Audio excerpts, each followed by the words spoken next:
everybody? I am Drew Duncan. Do not forget that Facebook, Twitter, and Instagram is all at Drew Duncan Radio. Additionally, you can find me on YouTube and Patreon. Simply look for Drew Duncan Radio. And do not forget that I am wherever you are listening to podcasts. Simply check the description for links to all of my podcasts. Spreaker, Google, CastBox, iHeartRadio, etc. I am wherever you are listening to podcasts. We're going to round out the preview with the Tennessee Titans and the Baltimore Ravens, two teams that I think are very big fan favorites. Obviously, look, I'm just going to call it like I see it. I think the Titans are fan favorites because they beat the New England Patriots.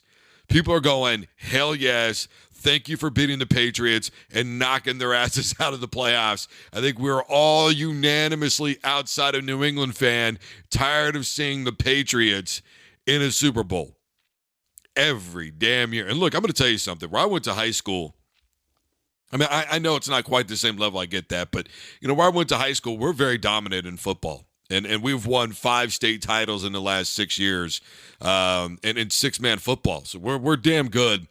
And I didn't even bother to go to this year's state title game. I mean, I've gone every year except for 2 of them. And this year, I was just like, why?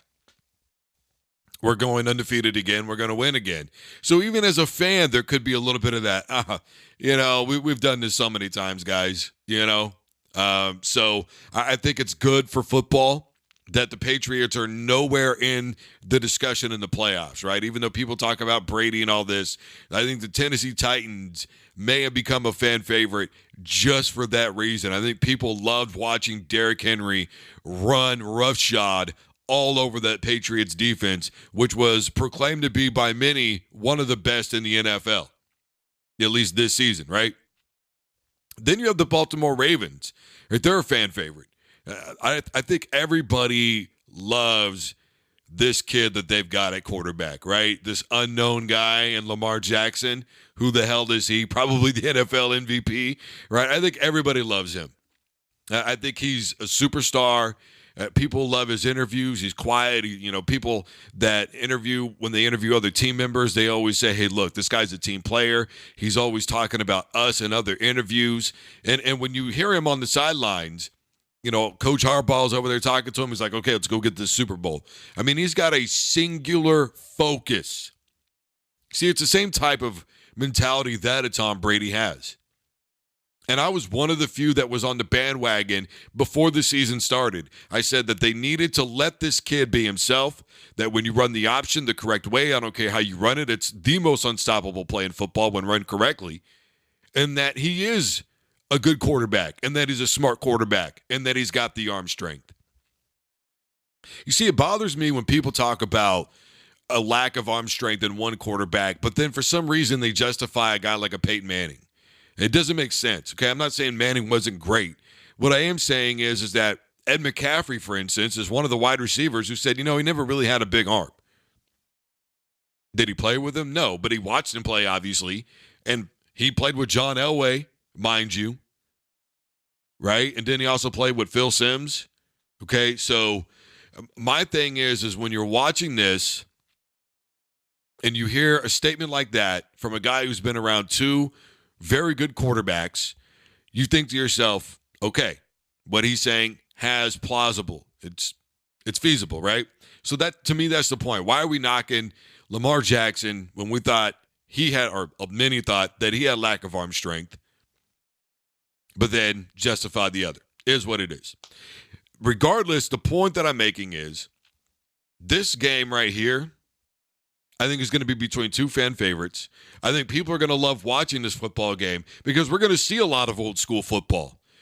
We're going to see line it up, run it down your throat football. And it's really going to be about who makes those 2 or 3 really big plays offensively, maybe who has the football last in this football game. And then the other thing is going to be how well the quarterbacks really just kind of, be honest with you, I don't want to say game manage, but let's be honest, at this juncture, it may be what they need to be, at least in this game. Facilitators, careful with the football, read the defense as best they can, don't make any mistakes, and just kind of let your game plan offensively, which is take care of the ball offensively and run it down your throat, kind of work itself out. Now, we may see some things in this game because obviously I think both teams are going to be ready knowing that they're going to be running the football. But I think Derrick Henry has really shined when it mattered the most. In this season, he was kind of understated. I think Ryan Tannehill was kind of understated. I mean, aren't the Titans 8-3 since he's been their quarterback this season? I mean, you start really looking at what Ryan Tannehill and this football team has accomplished. They've really changed under him. He was a phenomenal addition, completely resurrected his career. And I think that many kind of see Marcus Mariota now as just being a backup. But I think it's a good, favorable situation in a lot of ways because you have two guys that know the system and know the offense very well. And I think that you have guys that are very mobile.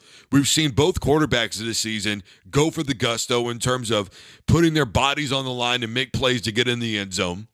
Right? And it's been a huge comeback story for the Tennessee Titans because it looked like they weren't even going to sniff the playoffs, and now they've got over on Tom Brady and the New England Patriots. I was one of the few that with the Ravens, I said, this football team could win 10 or 11 games this season, and I believed it with all of my heart.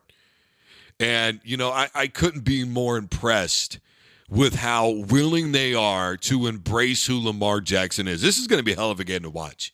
This definitely is going to be one of my top two games that I'm looking forward to this weekend.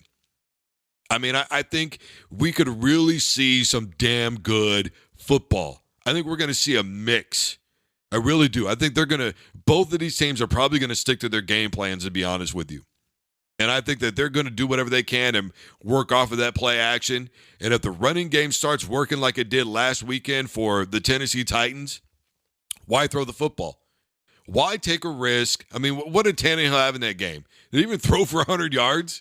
Right? I mean, so the factor is going to be running the football, controlling the line of scrimmage for both teams. And Lamar Jackson, obviously a superior athlete to Ryan Tannehill, but don't discount Tannehill's ability to create on his own, run some option plays himself. He can do things. That kid's got wheels too.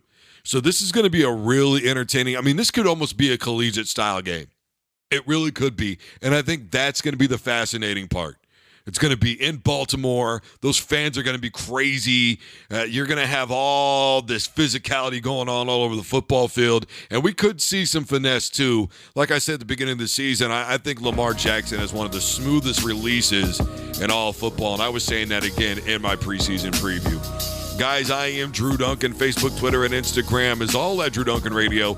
Additionally, you can find me on YouTube and Patreon by looking for Drew Duncan Radio. And I am wherever you are listening to podcasts. Simply tell your device to play Drew Duncan on Spreaker, Google Podcasts, iHeartRadio, etc. You can always check the links in the description for my podcast and my social media as well. And as always, don't you dare touch that dial.